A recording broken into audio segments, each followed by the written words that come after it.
Nama papernya disebutkan ya. Baik, bentar.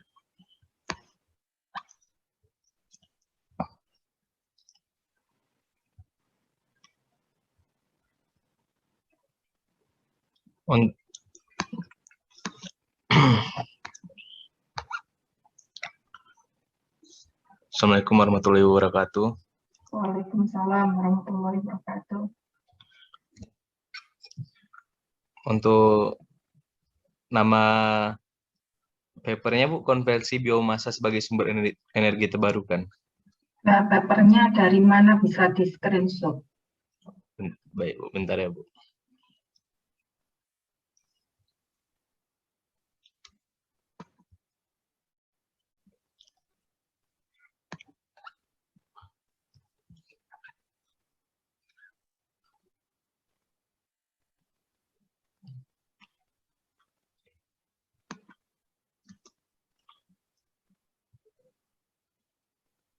Ini Bu.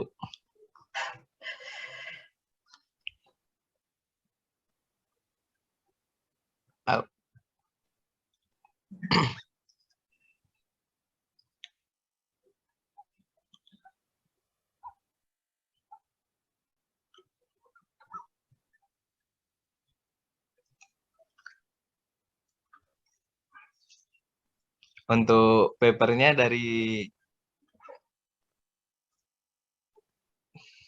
saya dapat dari Universitas Islam Sumatera Utara, Bu.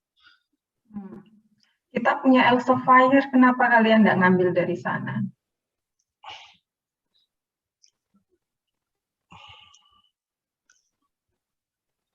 Apa, Bu? Kita punya Science Direct, kenapa kalian nggak ngambil dari Science Direct?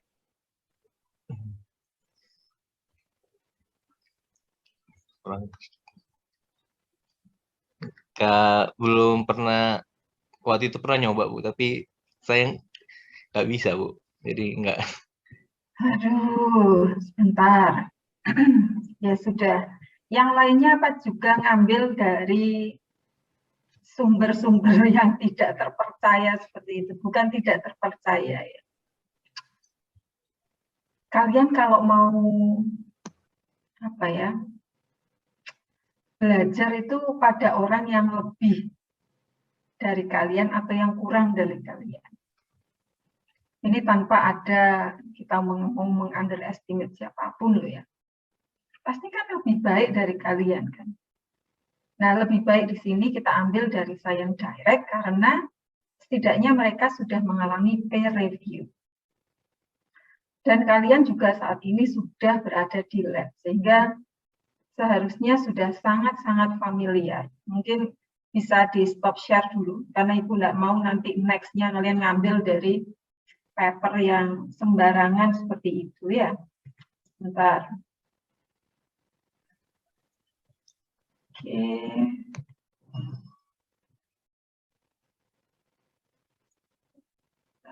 Bentar, kita buka dulu.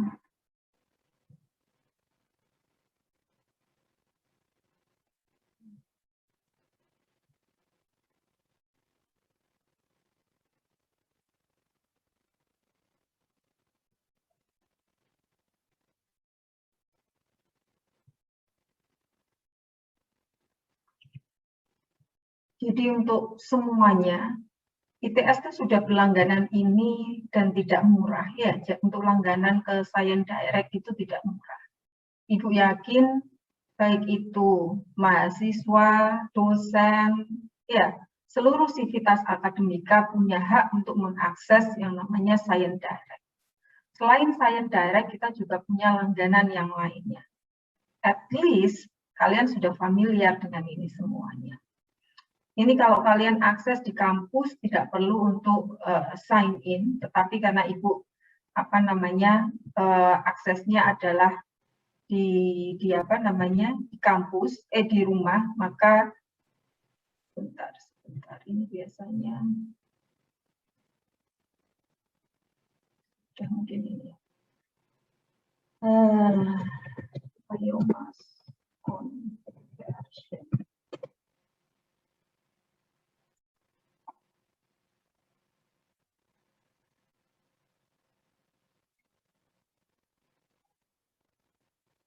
Nah, tinggal kalian menulis.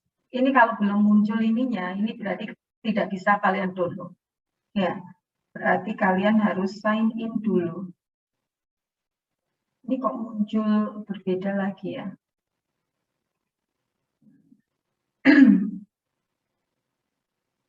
Nah, kalau sudah muncul seperti ini, maka bisa kalian download. Ya, nah ini kalian tinggal menggunakan apa namanya keyword apa gitu saja. Ya, sehingga misal kalian tertariknya adalah untuk ke empty fluid bands. Found empty.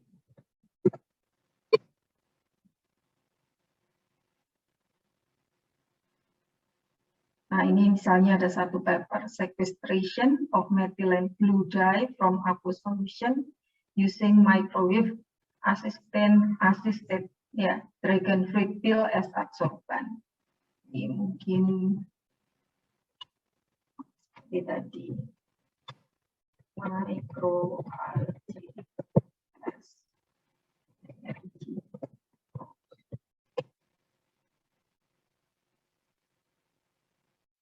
Saya tulisannya berapa sih? Jadi kalian kadang salah nulis juga nggak bisa. Ini contoh saja kita pakai apa keyword microalgae. Yang muncul kan buahnya kan.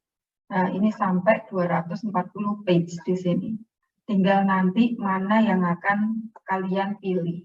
Ya, misal kalian tertarik dengan biomas, taruhlah apa ya bahasanya,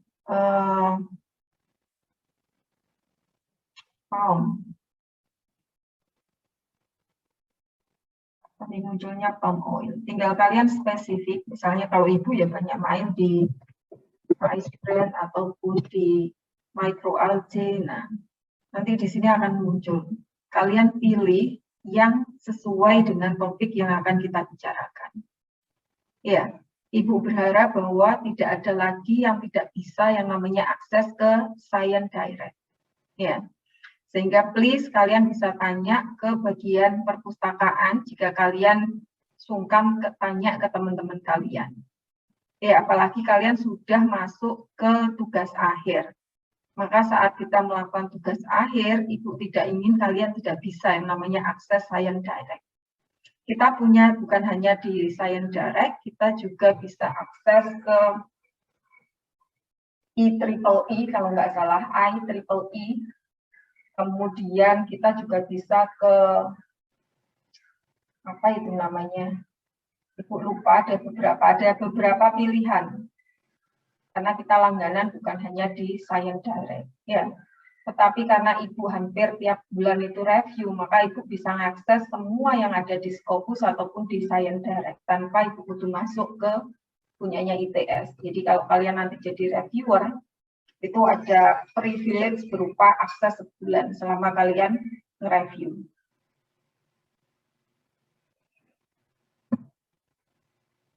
Bisa dimengerti yang lainnya ya. Jadi Ibu minta tolong dengan sangat bahwa kalian semua nanti bisa familiar dengan apa namanya Science Direct dan sebagainya. Ismail masuk di bimbingannya siapa? Untuk bimbingan saya masuk Prof. Mahfud, Bu. Belum mulai asistensi? Ya, belum. I see, makanya. Oke. Ya sudah, silakan Ismail, dilanjutkan tadi. Baik, Bu.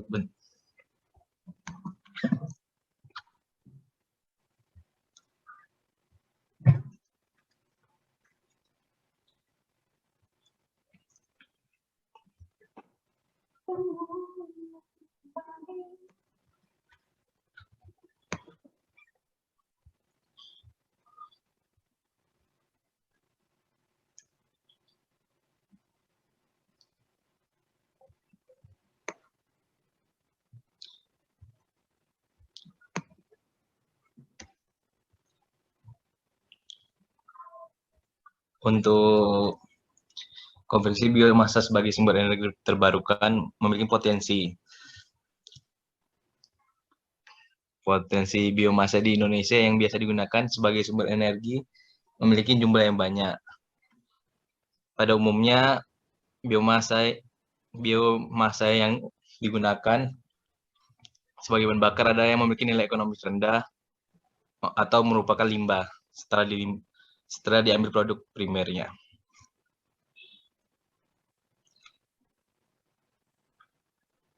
Di dalam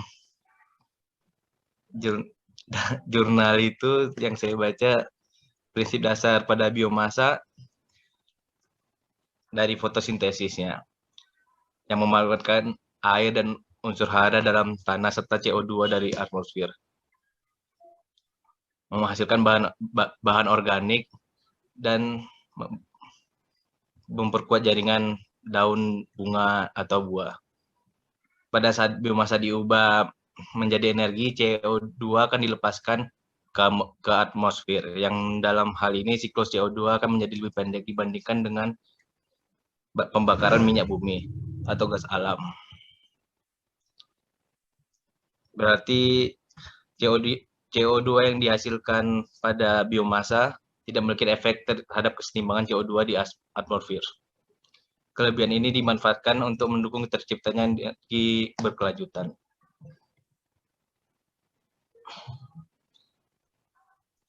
Untuk teknologi yang dilakukan untuk konversi energi biomasa, ada pembakaran langsung, konversi termokimiawi, dan konversi biokimia.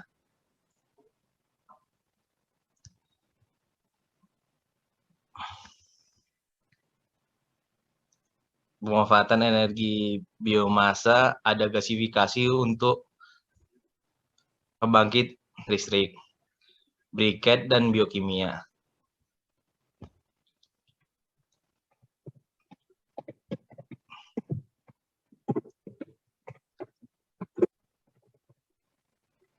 Terima kasih.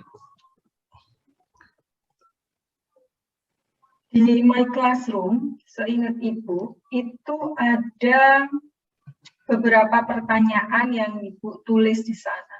Ya kan? Ya, Bu. Nah, coba jelaskan. Baik, bentar. Bagaimana dari biomasa itu bisa menjadi energi. Yang saya baca di jurnal itu, Bu, ada pembakaran langsung yang menghasilkan energi. Ada yang memakai mikroba dan ada juga yang memakai reaksi. Nah, kalian kan sudah tugas akhir, sense-nya sudah mulai dibangun. Mengapa biomasa itu bisa dijadikan energi? Paling gampang kalian bakar, ya kan? Iya. Tetapi kita kan teknik kimia kan, pasti ada proses di sananya. Nah, itu yang Ibu inginkan. Proses seperti apa, nanti energi yang dihasilkan seperti apa.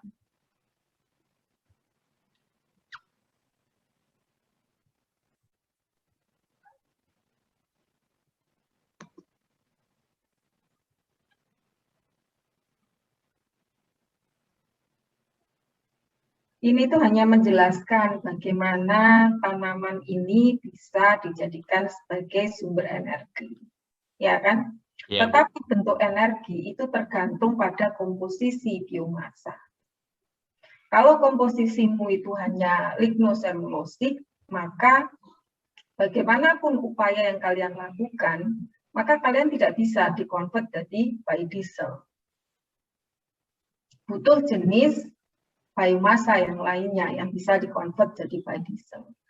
Maka untuk biomasa yang seperti itu, bagaimana cara kita bisa convert dia menjadi energi tadi? Selain pembakaran langsung itu kalian jadikan dia entah itu kayu bakar, istilahnya seperti itu dan sebagainya. Briket saja pasti ada sebuah proses di sana sehingga ini bisa jadi briket. Dan kenapa briket lebih bagus daripada kalian bakar secara langsung? Nah, ini kan tidak menjawab kan. Gitu loh. Sehingga di My Classroom itu Ibu sudah kasih clue. Setidaknya nanti apa sih yang bisa kalian dapat dari membaca paper. Apapun nanti paper yang kalian ambil lah, guys, Ibu. Padahal menurut Ibu, kalian sudah waktunya untuk belajar membaca paper-paper yang berkualitas, ya, yang mempunyai impact factor. Kasarannya seperti itu. Mengapa Ibu sebut berkualitas? Karena dia akan ada peer review. Nah, proses peer review itu yang menyebabkan kualitas itu menjadi yang diutamakan. Ya.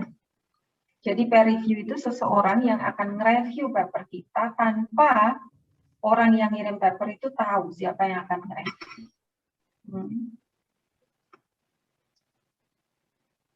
Gimana Ismail? Iya Bu, bentar. Untuk briket Bu, itu caranya dengan membuat biomasa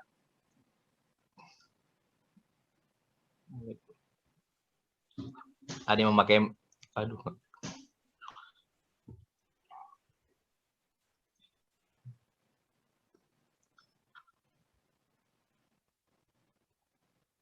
Ada yang bisa bantu?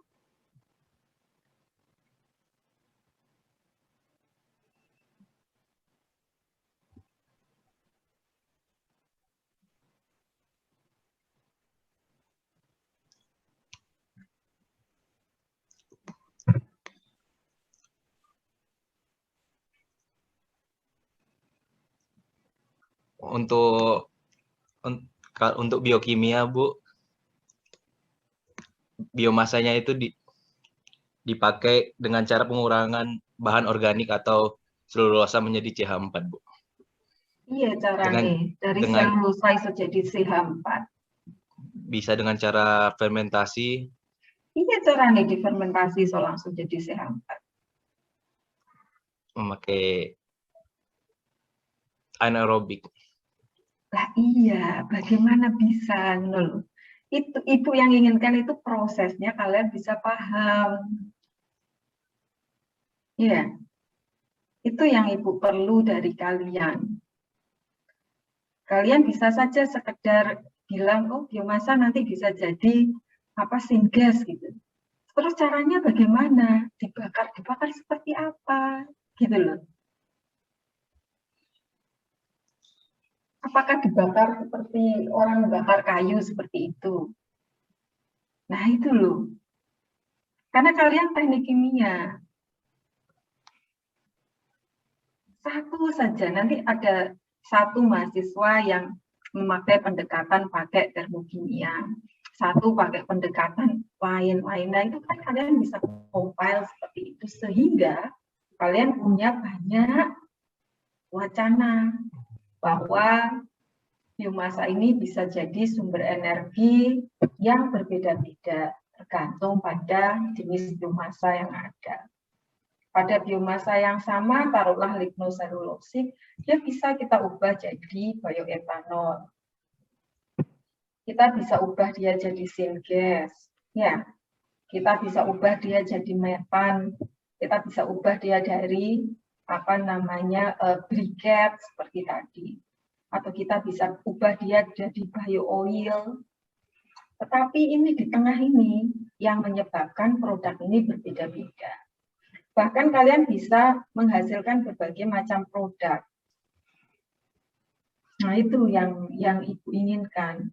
Jadi, kalau kalian hanya presentasi seperti ini kalian bukan pada semester 7 posisi kalian. Mungkin masih pada semester 2. Itu wajar kalian presentasi seperti ini. Tetapi ini sudah semester 7 gitu loh. Sehingga Ibu sudah membawanya berbeda.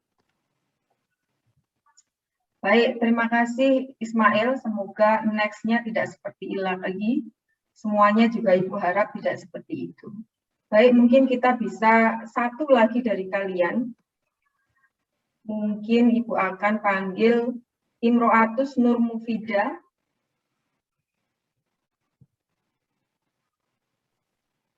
Baik Bu.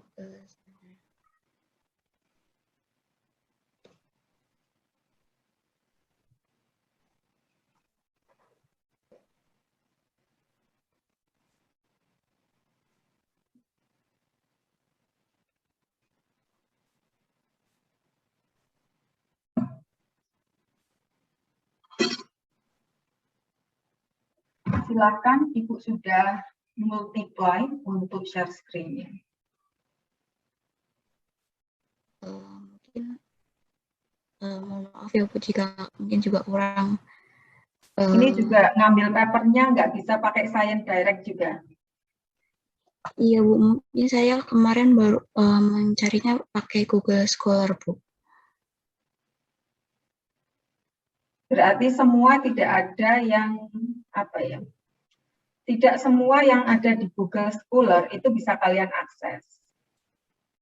Iya kan? Jadi kalau mereka yang sifatnya itu open, jadi beberapa publikasi itu ada yang open source, ada yang tidak ataupun berbayar.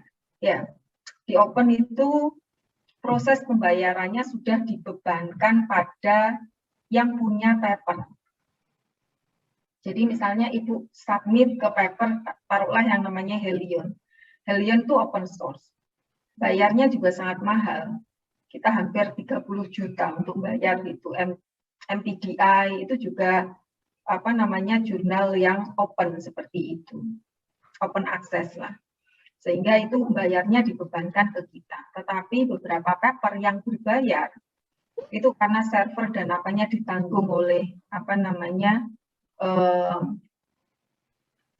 ya taruhlah seperti beberapa, tidak semua di Elsevier itu open access. Sehingga yang tidak open kita harus lewat yang secara berbayar atau institusi yang membayar seperti ITS di sini. Ini coba judul papernya apa juga? Untuk judul papernya sendiri, pengolahan biomasa tanaman dalam industri perkebunan. Nah, ini semuanya. Makanya ibu menyebutnya kalian ngambil yang mudah saja, ya, sehingga kalian ngambil dalam bentuk paper yang bahasa Indonesia. Oke. Jadi yang untuk di minggu pertama kemarin, oke lah. Tapi next time tolong semuanya bisa ngambil ke referensi yang lebih baik, ya. Jadi jangan mempermudah diri gitu loh. Kalau kalian mempermudah diri kan berarti sudah nyaman, sudah merasa cukup dengan pengetahuan yang kalian punya gitu loh. Tetapi jika kalian merasa bahwa pengetahuan kalian kurang, maka kalian berusaha untuk cari yang lebih baik gitu loh. Itu saja sih, ya. Oke, silahkan. Yang penting nanti bisa menjawab pertanyaan-pertanyaan yang tadi. Baik Bu, mungkin akan saya slideshow dulu. Ya, jadi di sini saya membahas tebu sebagai produksi bioenergi. Jadi di sini tuh latar belakangnya karena biomasa dari tanaman perkebunan ya, kebanyakan tuh limbah pertaniannya belum dimanfaatkan dan kebanyakan cuma dibakar, dan limbah pertanian dan biasanya ini sebenarnya dapat dikonversi menjadi bahan bakar gas melalui reaktor, dan contoh-contohnya itu seperti ada jerami, kulit padi, salsa tebu, dan lain sebagainya. Jadi kenapa biomasa ini sangat digalangkan lah untuk saat ini tuh karena salah satunya tuh bagian dari ekonomi berbasis bio, yaitu pemanfaatan bioenergi.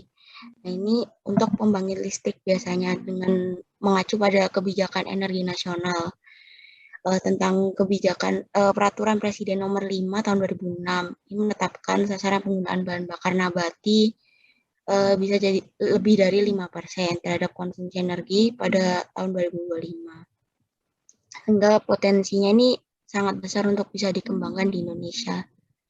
Dengan mengingat juga bahan baku dan lahannya cukup melimpah.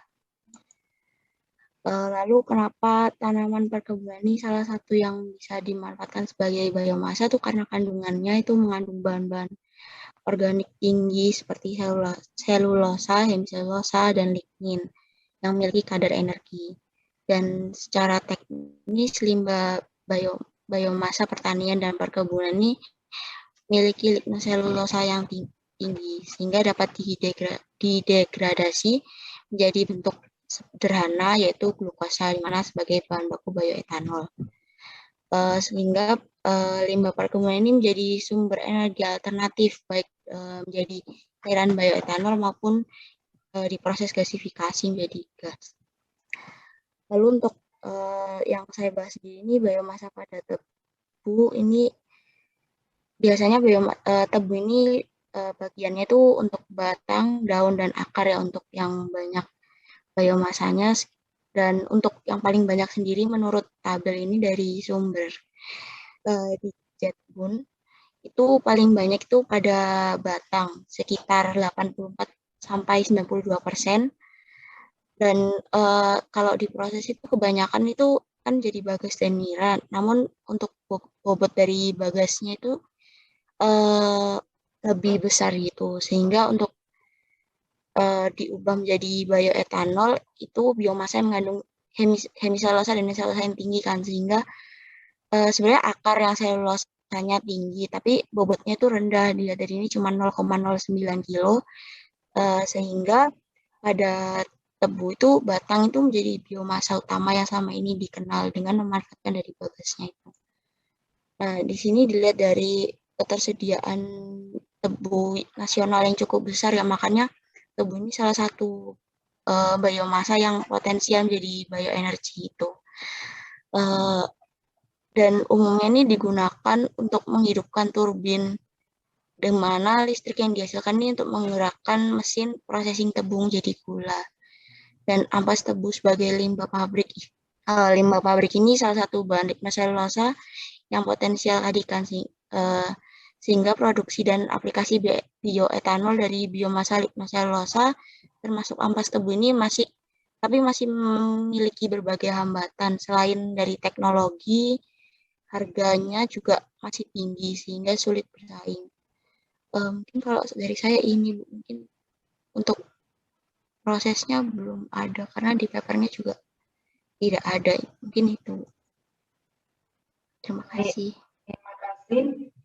Berarti 2 dari 24 mahasiswa yang Ibu sampling di sini, ini masih ada 1 yang belum masuk hari ini.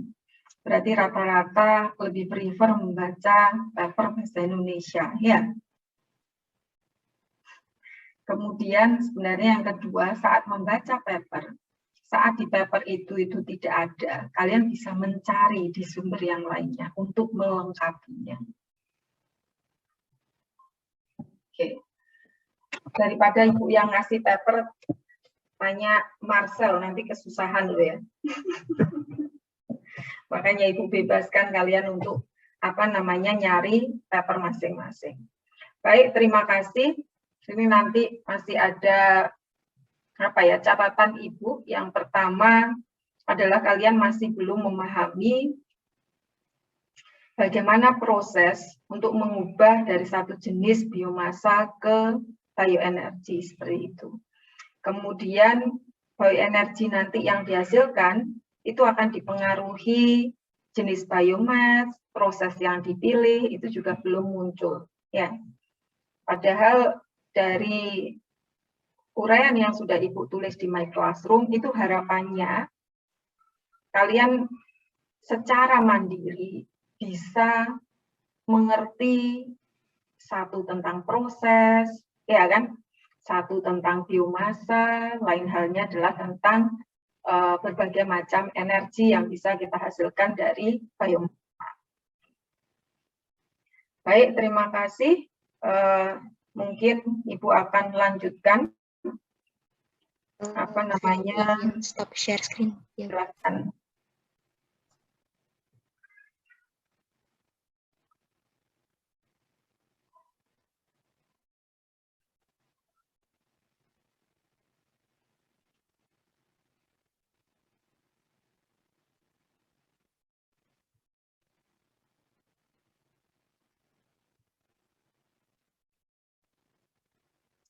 Bentar, Ibu tak cari kabarnya itu.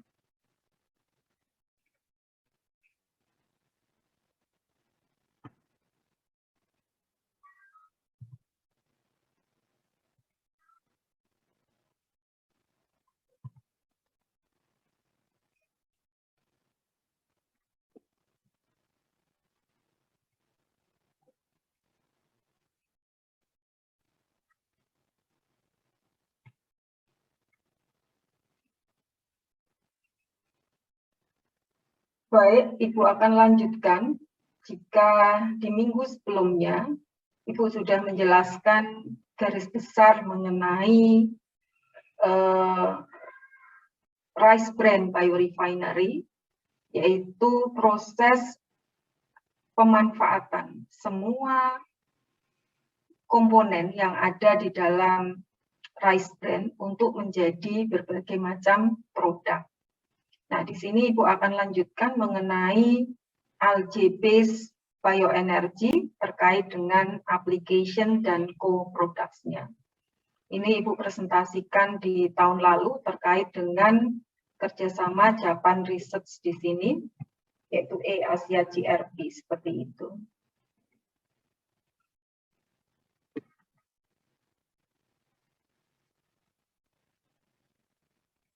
Nah, ini adalah map of the Indonesian Archipelago.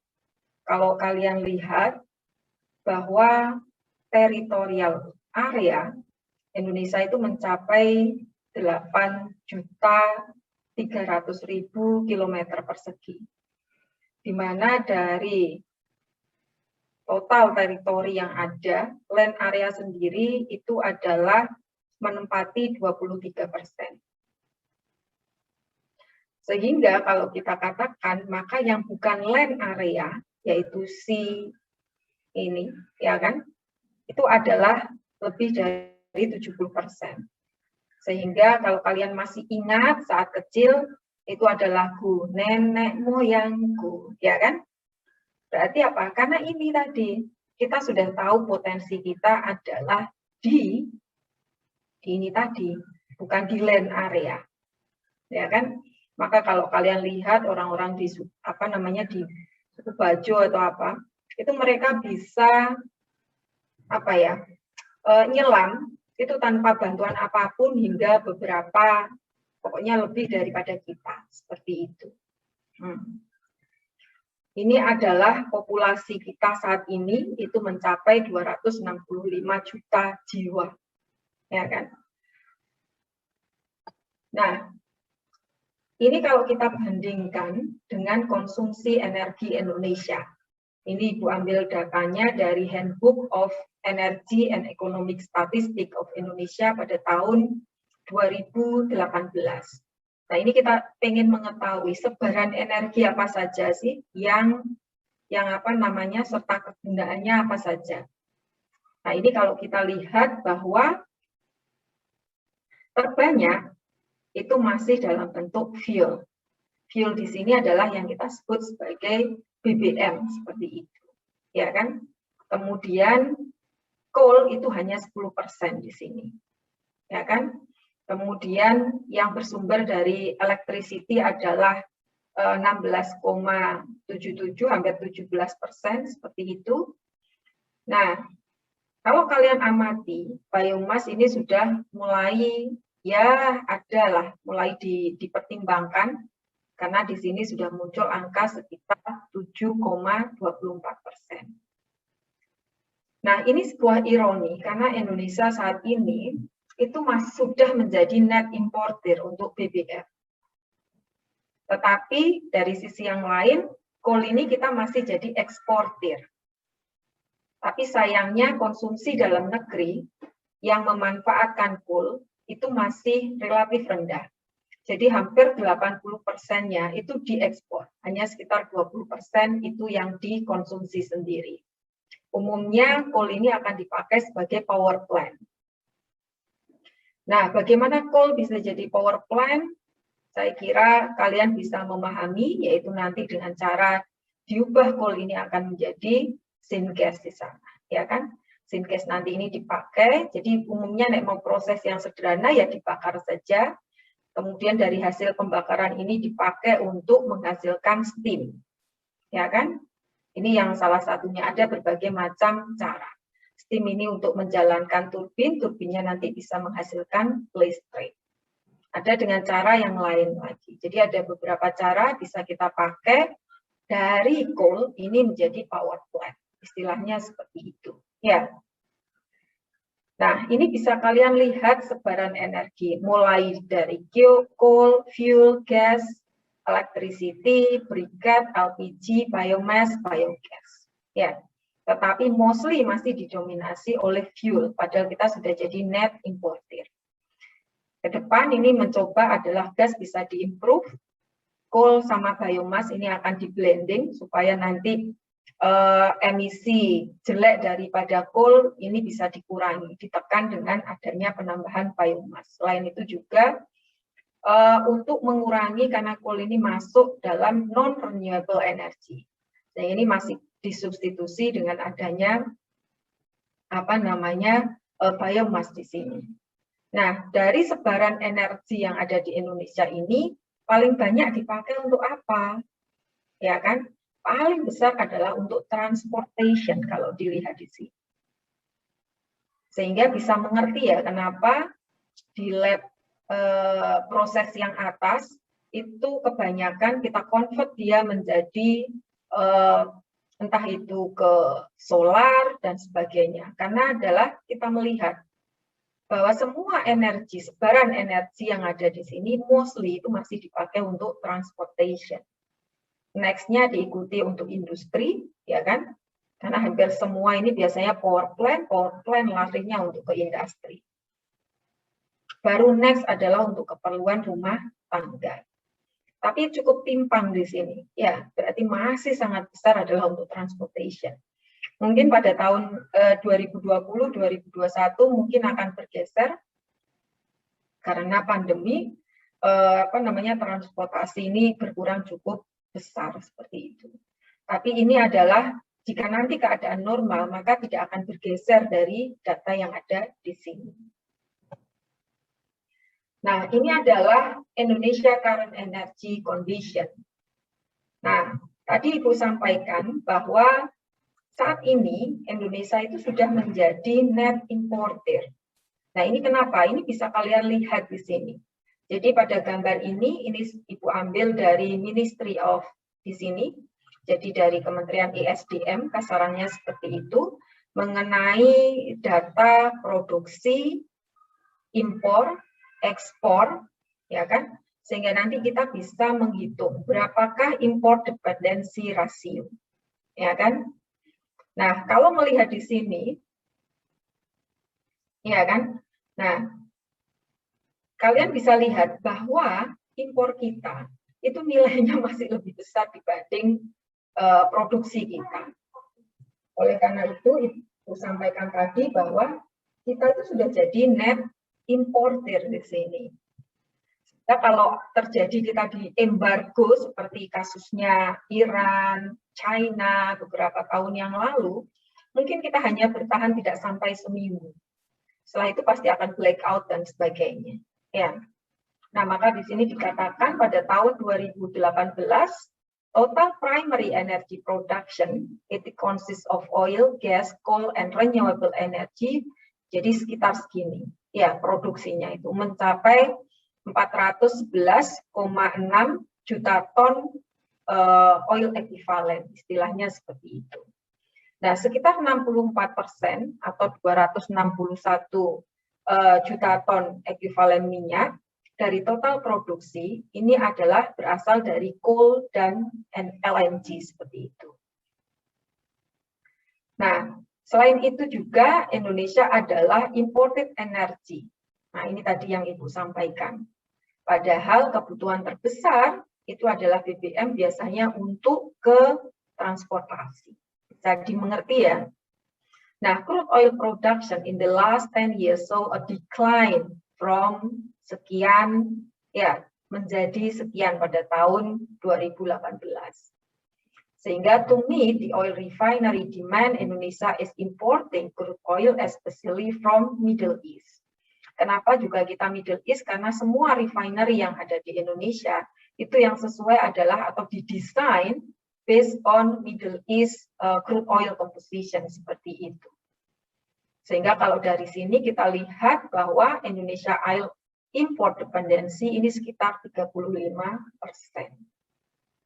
Ya, yang berarti bahwa jumlah impor kita juga masih lebih tinggi dibanding jumlah produksi kita, walaupun dependensinya 35% di sini. Nah, next-nya di sini adalah Ibu ambil dari papernya Ganesan tentang Biotechnology Report, Jurnal Biotechnology Report pada tahun 2020, mengenai skenario energi saat ini dan ke depan, ya kan? Nah, kalian bisa lihat di sini mengenai current energy kritik bahwa saat kita sangat tergantung pada crude oil tadi, maka kalau terjadi perubahan harga ini juga akan sangat ini adalah beberapa sisi-sisi negatif ketergantungan kita pada crude oil. Steering price of oil, ya kan? Wajarlah kalau demand itu lebih besar daripada supply, maka biasanya orang-orang akan bermain harga di sana. Kenapa kalian saat mengerjakan pabrik itu mesti kita ngecek supply and demand. Saat demand-nya itu tinggi sekali, maka ini adalah chance kita, ya kan? Tetapi kalau sudah oversupply, maka kita jangan bermain di sana. Karena nanti produk kita juga tidak akan laku. Nah, di sini kalau kita lihat BBM tadi, BBM bahwa akibat ketergantungan kita pada BBM, maka ini akan steering price of oil, rapid exploitation of oil, sole dependence on few country, ya kan, world envelope with toxicity. Ya, ini adalah beberapa kritik-kritik yang terjadi akibat ketergantungan kita pada energi yang tidak terbarukan tadi. Ya, jadi bukan hanya nanti steering price, eksploitasi yang berlebihan, hanya tergantung pada ini tadi, juga akan terhadap lingkungan ini yang tidak diinginkan, yaitu toxicity karena emisi daripada gas buang tadi.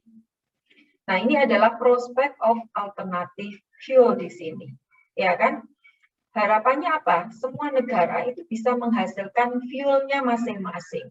Depend pada sumber yang mereka punya. Misal Indonesia punya sumber gas yang tinggi, maka kita bisa mengembangkan energi yang berbahan gas tadi. Kita punya biomasa yang banyak, maka kita bisa develop energi based on biomass tadi. Jadi semua negara punya their own fuel. Ini yang diharapkan. Ya, umumnya nanti supaya nanti sehingga dengan masing-masing negara bisa menghasilkan on fuel-nya tadi, maka akan terjadi penurunan. Karena apa? Demand-nya menurun, ya kan? Drop in oil price. Kemudian juga karena tadi berbasisnya adalah di biomasa yang renewable dan sebagainya, kita akan menghasilkan clean burning fuel. Itu yang diinginkan. Ini adalah present and future energy scenario. Di beberapa negara Eropa itu sudah mulai kan ke arah sana. Dia memakai di hidrotermal, pakai di mana. Kita memang punya ketersediaan gas yang masih cukup besar. Tetapi sayangnya kita sudah terkadung kontrak, jadi itu sudah dijual, gitu loh. Kenapa kita membeli gas? Jadi aneh kan? Kita sudah kontrak dengan taruhlah Singapura yang paling banyak itu. Jadi Singapura sudah kontrak membeli gas dari kita. Nah, padahal saat ini pabrik taruhlah pupuk, semen itu butuh gas yang cukup besar.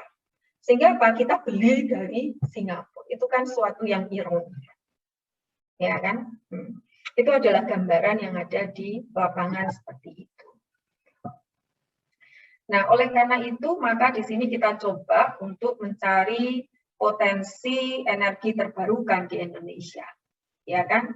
Nah, ini seperti regulasi pemerintah nomor 79 tahun 2014 mengenai kebijakan energi nasional, kemudian energi baru dan terbarukan atau campurannya, bahwa ini ada target, ya kan, energi baru tersebut. Bahwa pada tahun 2025 seharusnya swing banget ini itu adalah sebesar 23%. Dan ini akan ditingkatkan hingga 31% pada tahun 2020-2050. Nah, ini tadi sudah saya sampaikan di awal bahwa mostly fuel itu akan dipakai untuk di transportation, next-nya adalah industri, baru ke household, seperti itu. Nah, ini bisa kita lihat bahwa berapa potensi dari hydro, berapa potensi dari geothermal, berapa potensi dari bioenergi, berapa potensi dari solar energy, berapa dari wind energy, dan berapa dari ocean energy. Seperti yang tadi sampaikan bahwa ocean ini menjadi salah satu sumber energi dengan memanfaatkan perbedaan kadar garam. Itu bisa dipakai untuk ocean energy, wave energy. Jadi ada banyak jenis renewable energy. Bisa dimengerti ya. Jadi renewable energy itu bukan hanya biodiesel, bioethanol, tapi ada banyak. Semua selain yang tadi Ibu sebutkan, ini masuk di dalam renewable energy, termasuk hidro, geothermal, solar energy, wind, ocean, bioenergy. Ini semua kita kategorikan sebagai Indonesia renewable energy atau renewable energy saja. Nah, ini kita hitung berapa potensialnya. Ya kan? Nah, seperti yang tadi di awal Ibu jelaskan bahwa mostly dipakai untuk transportation dan kita fokus pada bioenergy based on biomass tadi. Maka salah satu yang proses pembuatan biodiesel itu jauh lebih simpel dibanding yang bioethanol. Bioethanol kamu semuanya harus convert dulu, ya caranya lignoselulosik yaitu selulose dan hemiselulose ini bisa menjadi gula sederhana dulu, ya kan? Kalian tahu gula sederhana entah itu dalam bentuk C4, C5, C6, ya. Jadi biasanya hemiselulus itu mengandung C5, kalau selulus itu adalah C6, ya, C6 seperti itu. Nah, untuk bisa melepas ini, mendegradasi ini, kalian juga harus degradasi ligninnya dulu. Karena lignin ini akan menjadi dinding atau wall structure yang sangat kuat, sehingga kita susah untuk melepaskan hemiselulus sama selulus yang tergabung di dalam lignin tadi. Maka cara pertama kita harus lakukan pretreatment untuk merusak dindingnya lignin tadi. Setelah itu baru kita hidrolisa. Ya kan? Kita hidrolisa, terserah kalian hidrolisa pakai secara biologi, kalian gunakan bakteri, mau secara chemical kalian gunakan larutan asam misalnya, kalian tambahkan HCl ataupun H2SO4. Kalian mau secara fisika, kalian bisa steam explosion, ya, kalian bisa gunakan biasanya pakai suhu lah seperti itu. Salah satunya pakai steam explosion. Itu secara fisikal, secara kimia kita bisa pakai larutan asam. Secara biologi kalian bisa gunakan beberapa mikroba seperti lipase atau lactase dan sebagainya untuk melepaskan gula dari selulus ataupun gula dari hemiselulus seperti itu. Baru setelah itu kalian fermentasi, ya kan? Fermentasi pun di sini juga akan butuh katalis di sana, biokatalis biasanya. Baru nanti kalian distilasi untuk memisahkan air dengan etanolnya. Etanol dan air dia juga akan membentuk azeotrop, makanya harus kondisinya yang pas supaya nanti kita bisa dapat pure etanol. Nah, beda dengan biodiesel. Yang biodiesel prosesnya akan simple, jadi semua senyawa yang kandungannya itu free fatty acid, trigliserida, monodigliserida ataupun digliserida, semua bisa kita convert jadi biodiesel. ya kan, atau menjadi fatty acid methyl ester tadi. Kemudian kalian juga bisa menjadikan dia sebagai untuk biogas, kemudian bisa untuk ke arah yang lainnya. Ya, kalian bisa jadikan bio-oil lewat pyrolysis seperti itu. Kalau gasifikasi adalah kalian akan menghasilkan syngas seperti itu. Jadi banyak proses yang nanti bisa kita develop. Tetapi di sini Ibu fokus pada pembuatan biodiesel dari mikroalga. Nah, kalian bisa melihat di sini, ini mengenai biodiesel production, export, sama utilization growth di Indonesia. Jadi yang orange di sini menunjukkan data produksi, yang hijau ini data ekspor, kemudian yang abu-abu adalah data domestik, adalah kebutuhan domestik seperti itu. Nah, ini bisa kita lihat bahwa Indonesia masih menunjukkan tren yang cukup baik, terutama 2011 sampai 2014 produksi kita meningkat, ya, dengan jumlah ekspor yang lumayan stabil. Nah, kebanyakan biodiesel ini akan diproduksi dari palm oil. Nah, karena palm oil itu mostly hanya terdiri dari C16-0 atau saturated palm oil, palmitic acid di sini, maka di beberapa negara yang suhunya cukup rendah, ini nanti akan berakibat pada cloud point-nya ataupun dia nggak bisa ngalir lah, seperti itu.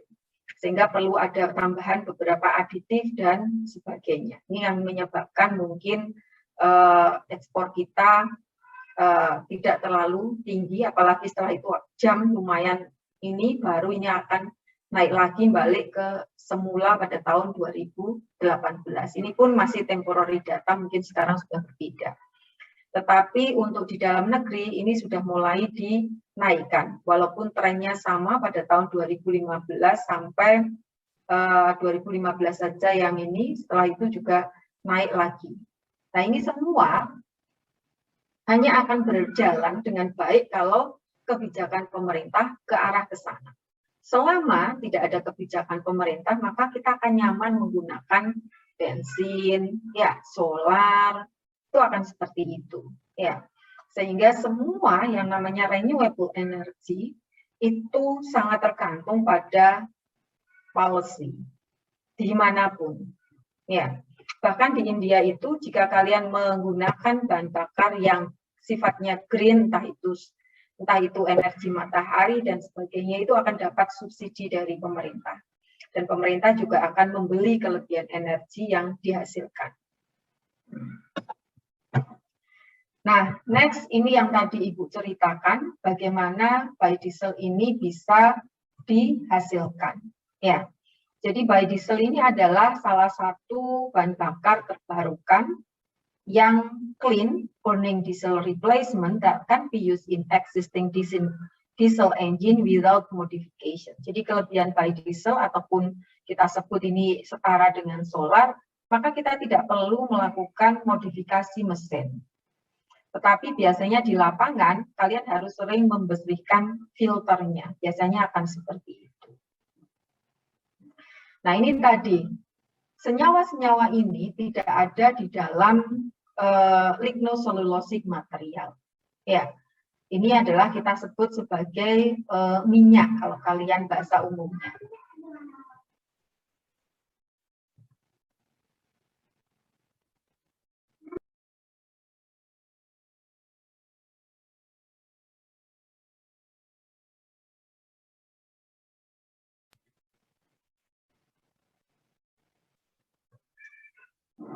Sampai di mana tadi, sebentar, Bu lanjutkan. Oke. Baik, di sini adalah kita berbicara bagaimana biodiesel ini bisa kita hasilkan. Jadi kalau kalian mempunyai biomass yang mengandung minyak, maka semua minyak yang ada di dalam biomass itu bisa kita convert jadi biodiesel. Nah, minyak itu adalah kita sebut sebagai trigliserida. Ya, karena Indonesia adalah penghasil minyak kelapa sawit terbesar di dunia, maka wajar bahwa biodiesel ini akan dihasilkan dari palm oil tersebut. Tetapi permasalahannya mengapa tadi perlu kebijakan? Karena kalian bayangkan saja kalau kalian beli minyak goreng, itu kan seliter sudah 12.000 sendiri. Nah itu kalau jadi bahan baku belum yang lainnya, berapa harga per liter daripada biodiesel? Kan bisa kalian bayangkan, tanpa ada subsidi pemerintah maka semua program energi terbarukan itu hanya sebuah wacana saja. Nah, selain berasal dari trigliserida, maka yang biasanya kita sebut sebagai proses transesterifikasi, maka kita bisa menghasilkan biodiesel dengan bahan baku dari free fatty acid. Free fatty acid ini adalah sebenarnya fatty acid yang lepas di sini. Kalau dia lepas namanya free fatty acid.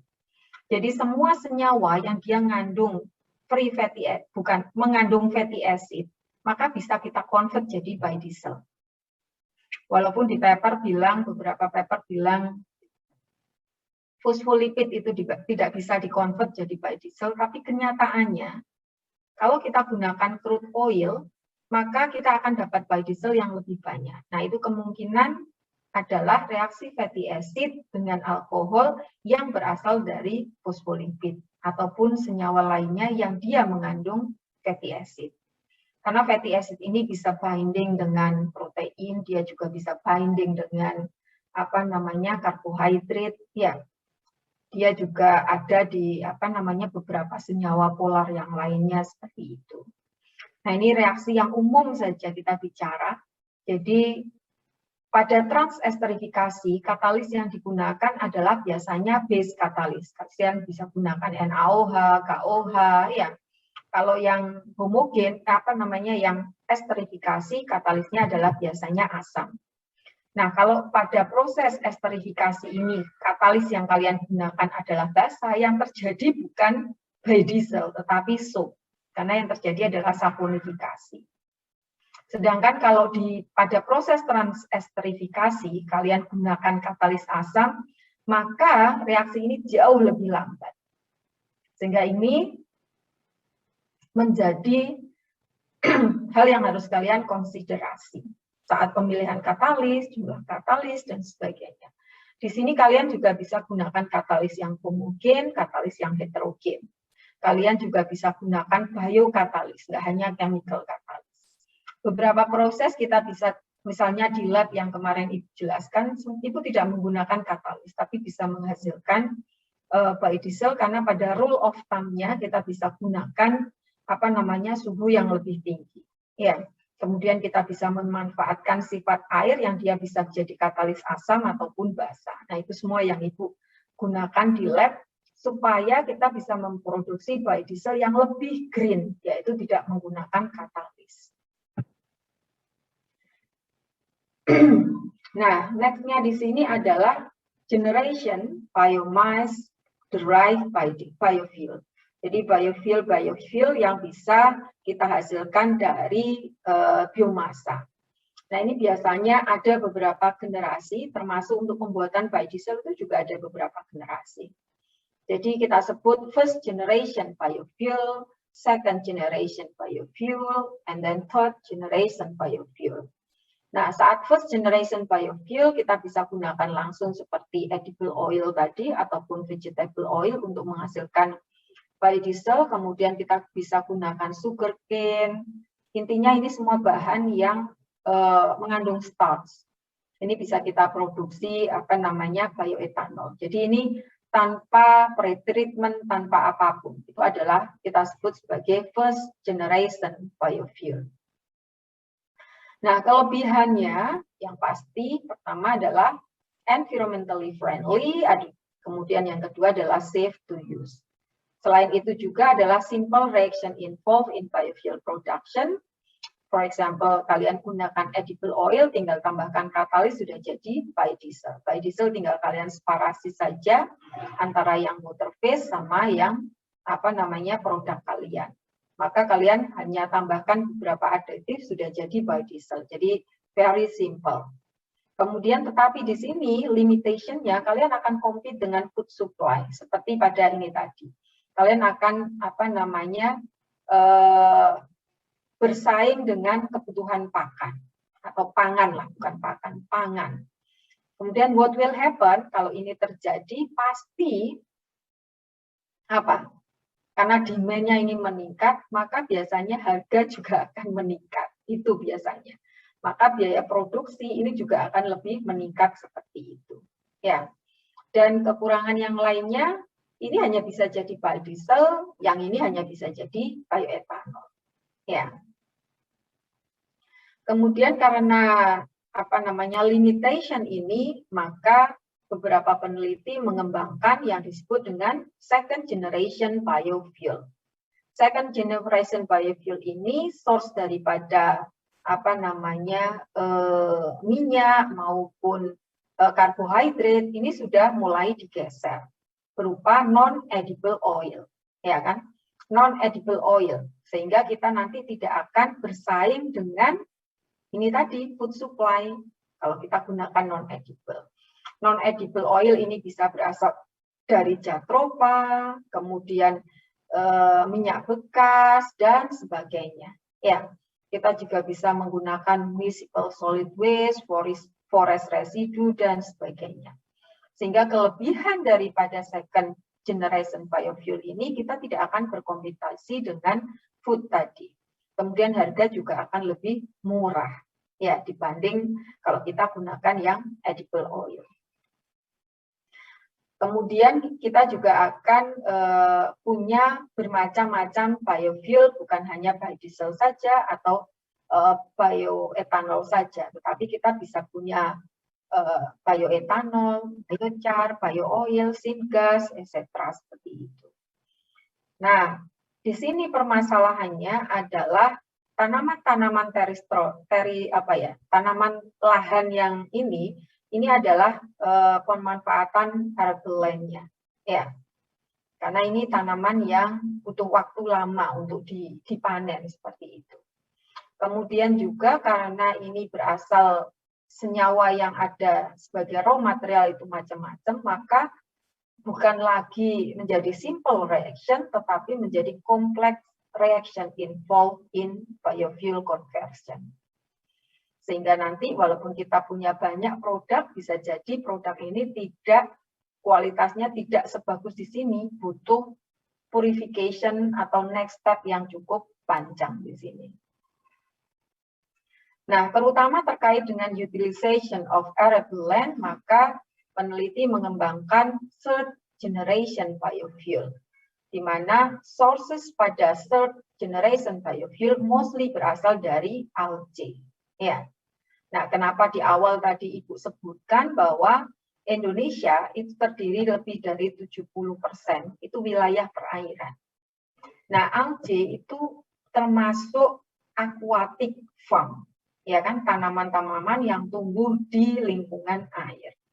Makanya ini akan menjadi salah satu bahan baku atau biomas potensial yang bisa dikembangkan di negara kita.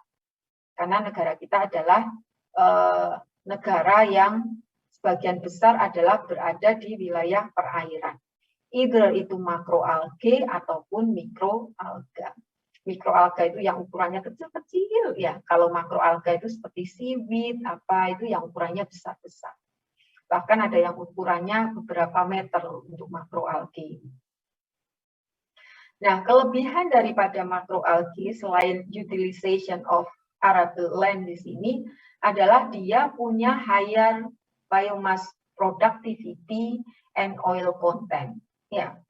Nah, tadi ada teman kalian yang berbicara bagaimana energi ini bisa terbentuk. Salah satunya adalah dengan dia konsumsi CO2 untuk prosesnya. Ya.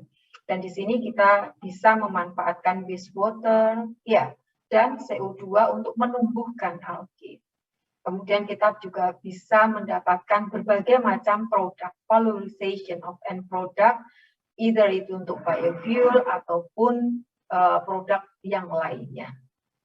Permasalahannya di sini masih high energy consumption. Kenapa? Karena pada mikroalga ini, untuk memisahkan air sendiri supaya kita bisa dapat dry microalgae, itu membutuhkan energi lebih besar. Ya, hampir 80% kebutuhan energi ini dipakai pada proses drying. Sehingga di lab itu sudah dikembangkan bagaimana kita memproduksi biodiesel dengan kadar air yang sangat tinggi, hingga 90%.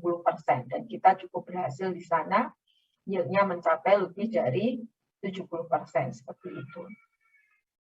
Kemudian masih ada kendala pada cultivation and biomass recovery processes. Jadi cultivation yang di sini walaupun dia mempunyai higher biomass productivity and oil content, tetapi biasanya ini akan berkebalikan. Kalau kalian mau meningkatkan oil kontennya, maka biomassnya itu akan turun. Kalau biomass kita tingkatkan, maka oil kontennya akan turun. Sehingga trade-off-nya bagaimana kita punya oil productivity kalau arahnya mau diarahkan ke biodiesel. Makanya di sini dikatakan masih ada technical hindrances from cultivation and biomass recovery processes. Ini bisa dipahami ya. Nah, ini adalah algae-based bioenergy and bioproduct yang kita kembangkan. Ya. Ini adalah berbagai macam skenario dan proses konversi dari algae menjadi bioenergy dan bioproduct.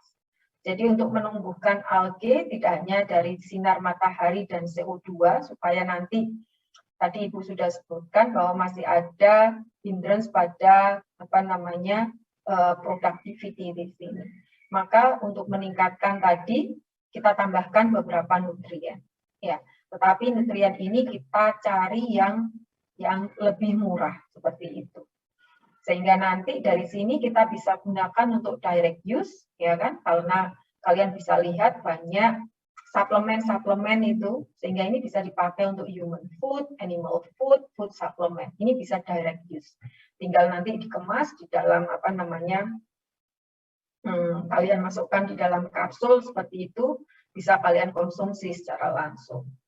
Kemudian kalian bisa proses lebih lanjut. Ya kan, ini masuk di cultivation, bioremediation, ya. Jadi selain itu salah satu aplikasi daripada algae itu bisa kalian lakukan bioremediation. Jadi di lab dulu pernah kita coba apakah benar algae ini bisa menghilangkan kotoran yang ada di dalam wastewater, dan itu ternyata benar, bahkan ke beberapa logam berat. Saat itu kita uji dengan beberapa logam berat sintesis.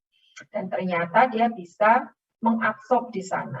Sehingga kalau nanti kita arahkan dia untuk bioremediation, maka tidak bisa kita gunakan, jangan digunakan untuk direct use. Maka kalian proses lebih lanjut, either nanti pakai microbial fuel cell, esterification, thermoprocesses, bioprocesses, ataupun jadi bioproduk yang lainnya. Bisa dimengerti ya? Ini hanya dari algae. Kalian bisa memproduksi berbagai macam di sini. Kalian bisa hasilkan bioelectricity, kalian bisa hasilkan biodiesel, kalian bisa hasilkan syngas, biochar, biooil, electricity. Kalian bisa hasilkan bioetanol, biohidrogen, biogas. Kalian bisa hasilkan polyunsaturated fatty acid, antioksidan, coloring agent, vitamin, anti-cancer drug, antimicrobial drug, chemicals, etc. Seperti itu. Jadi cukup banyak produk ya yang bisa kita hasilkan berdasarkan alga saja. Seperti yang sebelumnya Ibu jelaskan, kita juga bisa menghasilkan berbagai macam produk dari rice bran saja, seperti itu. Nah, ini Ibu akan masuk mengenai algae definition. Ya, tadi Ibu sebutkan bahwa algae ini adalah aquatic form. Ya, nah di sini disebutkan bahwa algae are aquatic organism with different species that range in size from microalgae to macroalgae. Nah, di sini juga kita bisa katakan algae are classified by their development to cyano, prokaryotes, and eukaryotes. Ya, Bu harap kalian sudah bisa memahami apa ini cyanoprodkaryot, apa itu eukaryot. Ya. Nah, cyanoprodkaryot ini dikarakterisasi by the lack of well-defined nucleus and chloroplast. Ya.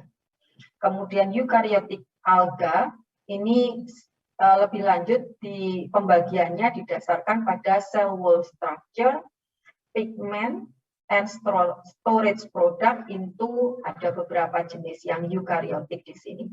Ada jenis yang chlorophyceae, phyophyceae, rhodophyceae, dan sebagainya. Jadi ada ribuan jenis algae. Intinya seperti itu. Baik itu makroalgae maupun microalgae. Ini Ibu ambil dari Jurnal Energi tahun 2019. Nah, ini kaitannya dengan SDG ya. Sekarang semuanya diarahkan pada Sustainable Development Goals. Ada berapa? Di 1, 2, 3, 4, 5, 6, 7, 8, 9, 10, 11. 12, 13, 14, 15, 16, 17. Ya, ada 17 SDGs, ya kan? SDGs ini adalah salah satu program WHO. Ya, diharapkan bahwa di tiap negara itu tidak ada kelaparan, ya, tidak ada kemiskinan, tidak ada kelaparan, good health and well-being, quality education, gender equality, clean water and sanitation, affordable and clean energy, decent work and economic growth, industry, innovation and infrastructure, reduce inequality, sustainable city and communities, responsible consumption and production, climate action, life below water, life on land, peace, justice, and strong institution, sama partnership for the goals. Jadi ini sebenarnya yang apa namanya diarahkan semua pekerjaan kita adalah bisa inline dengan SDGs, ya kan? Nah, algae ini akan sangat nanti inline dengan SDGs. Pertama, kita bisa climate action. Ya, dengan menggunakan algae maka kita akan menyumbang, ya, maka polusi ini bisa kita kurangi. Kita juga bisa life below water di sini karena algae tadi bisa berfungsi sebagai bioremediation. Ya, kita juga bisa apa namanya affordable clean energy seperti itu. Jadi ada beberapa SDGs yang bisa kita capai dengan memanfaatkan mikroalga sebagai sumber energi terbarukan.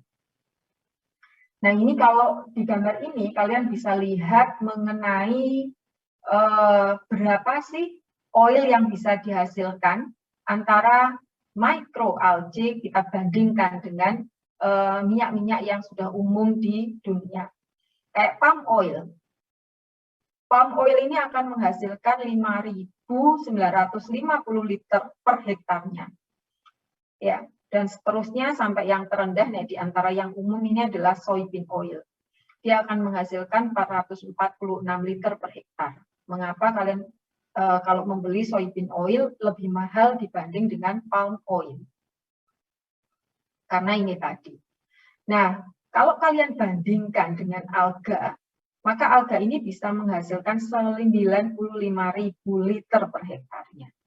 Ya, karena sangat dense banget minyak yang terkandung di dalam mikroalga. Nah, ini yang menjadi salah satu pemikiran mengapa kita memproduksi biodiesel dari algae. Tapi ini tergantung pada jenis algae, tergantung pada cultivation, dan lain hal yang tadi sudah Ibu sebutkan. Nah, oleh karena itu di sini terkait dengan SDGs tadi inline-nya, ini adalah kriteria yang kita highlight, the advantages of tree of third generation. Jadi tadi kan Ibu sampaikan di sana, maka ini nanti terkait dengan maintenance-nya, adaptability, ekonomi, dan yield di sini. Ya, untuk maintenance ini hanya kita tidak perlu pestisida seperti tanaman di lahan itu, nggak perlu herbisida, ya. Kemudian kita hanya bisa menggunakan sumber C-nya adalah dari karbon dioksida di sini. Kemudian dari sisi adaptability kita bisa kultivasi mikroalga ataupun beberapa makroalga itu baik di fresh water ataupun saline water. Fresh water ini berarti di sungai, ya. Ini ataupun di laut. Ya. Kemudian mikroalga ini beberapa mempunyai sifat yang tahan terhadap kondisi yang sangat buruk lah ini. Kemudian dari sisi ekonomi ini juga akan butuh low water, ya, less cultivation area. Kemudian dari sisi pemanenan kita bisa panen sepanjang tahun, tidak tergantung pada season. Nah, ini adalah key advantages dari pemanfaatan mikroalga. Nah, sampai di sini ada yang ditanyakan? Sebelum Ibu nanti lanjutkan. Ada yang ditanyakan? Dari saya cukup. Cukup ya. Yang lainnya?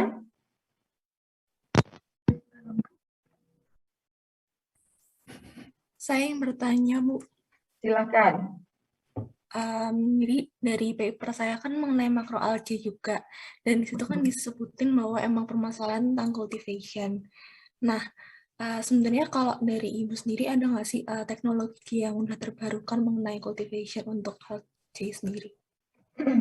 Ada banyak jenis cultivation ya. Jadi misal di beberapa lab dia mengembangkan, jadi intinya gitu, di awal itu di screening dulu. Screening dalam rangka mana sih algae ini yang tahan terhadap harsh condition, mana yang tidak. Jadi dengan dikasih paparan cahaya pada panjang gelombang tertentu. Baru nanti yang tahan ini kita akan kultivasi lanjut. Ya, harapannya dia akan tahan pada kondisi yang khas, dia akan berproduksi dengan yang baik. Itu salah satu metode.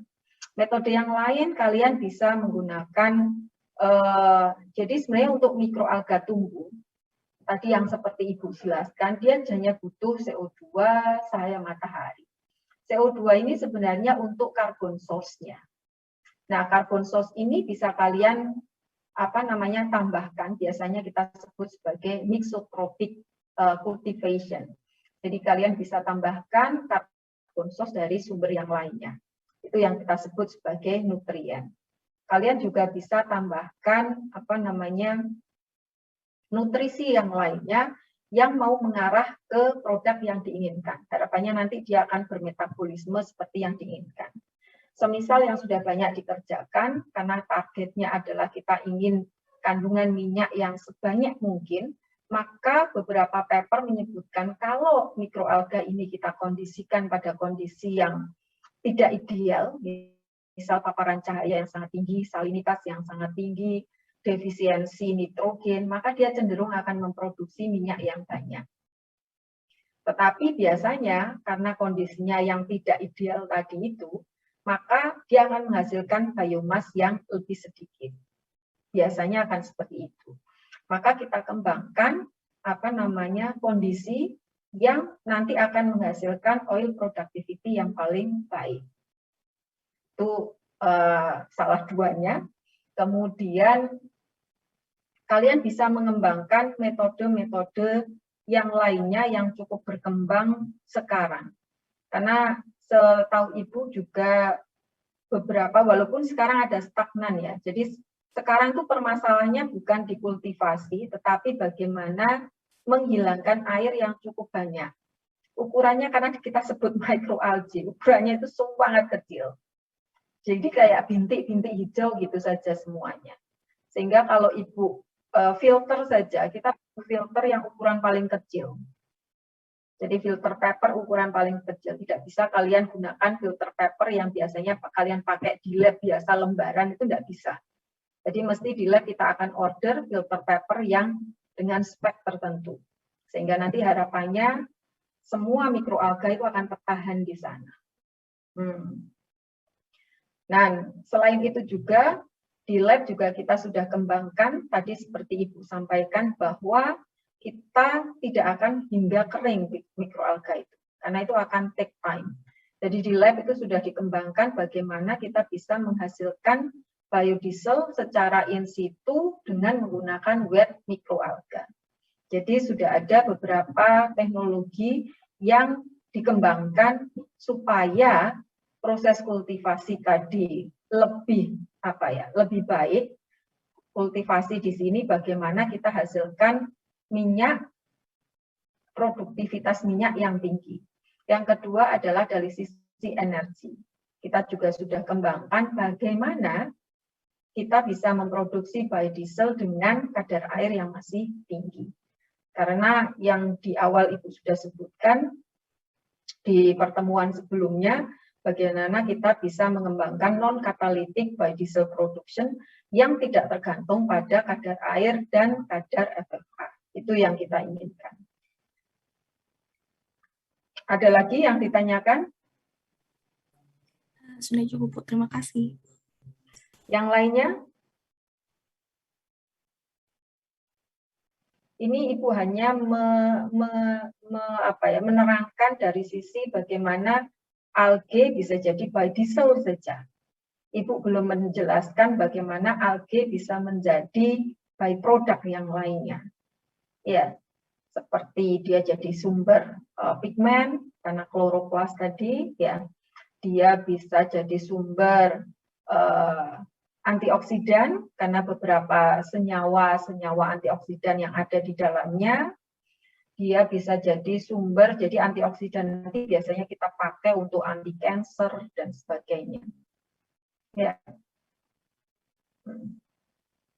Jadi sangat-sangat menarik, ada banyak hal yang bisa kita kembangkan hanya dari satu biomas saja.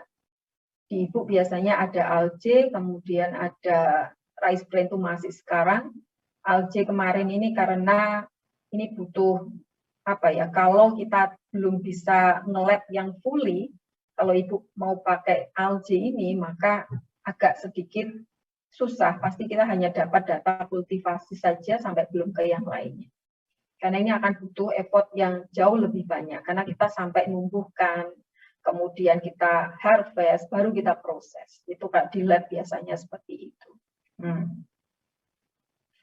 Sehingga pada keadaan pandemi ini yang kadang tidak jelas kapan kita kadang tiba-tiba tidak boleh nge-lab dan sebagainya, itu tidak berani ngasih topik penelitian yang perlu, yang agak complicated seperti ini. Baik, ada lagi karena ini masih papernya masih ini masih cukup panjang ceritanya Ibu. Mungkin selanjutnya Ibu akan jelaskan di minggu depan seperti itu. Ini tadi Ibu sampaikan apa saja kandungan di dalam Chlorella vulgaris. Ini adalah salah satu di lab itu sebenarnya sudah mengembangkan spirulina, Botryococcus brownie, sama Chlorella vulgaris. Kalau spirulina itu larinya kita ambil ke proteinnya. Ya, jadi biasanya ini akan dipakai untuk food supplement. Kemudian kalau Botryococcus brownie, dia memang mengandung banyak lipids, tetapi lipidsnya ini adalah masuk kelasnya hidrokarbon. Sehingga kita harus lakukan adalah semacam thermocracking di sana, supaya nanti dia bisa jadi diesel, kerosin, ya, jadi bensin, solar, kerosin seperti itu. Itu dengan masih kita butuh upgrading kembali. Kemudian kenapa kita pilih Chlorella vulgaris? Karena kandungan minyaknya ini adalah yang bisa kita convert langsung jadi biodiesel. Kemudian di antara jenis ganggang hijau, dia yang paling tahan untuk kondisi yang nggak ideal lah seperti itu. Jadi dia tahan untuk harsh condition. Sebenarnya beberapa sudah kita coba kembangkan dengan biologi mengenai algae apa saja sih sebenarnya yang yang bahkan dia bisa tumbuh dalam kondisi yang sangat-sangat jelek seperti itu. Namun belum sampai ke hilirisasi seperti ini. Ya, sehingga yang sudah established di lab itu adalah Botryococcus, Spirulina, sama Chlorella vulgaris. Tapi kalau arahnya kita adalah ke energi, adalah ke Chlorella vulgaris sama Botryococcus browni. Itu yang dulu Ibu sering banyak penelitian terkait itu. Baik, mungkin lainnya akan Ibu lanjutkan di pertemuan selanjutnya. Ibu minta tolong, nanti tetap Ibu akan kasih tugas kembali. Nanti Ibu akan share di dalam, kalian cek di My Classroom ya nanti, terkait paper apa lagi yang akan kalian pelajari, kemudian kalian akan presentasikan di minggu selanjutnya. Baik, mungkin itu saja yang bisa Ibu sampaikan. Ibu akhiri. Selamat pagi. Assalamualaikum warahmatullahi wabarakatuh. Waalaikumsalam Waalaikumsalam warahmatullahi warahmatullahi wabarakatuh.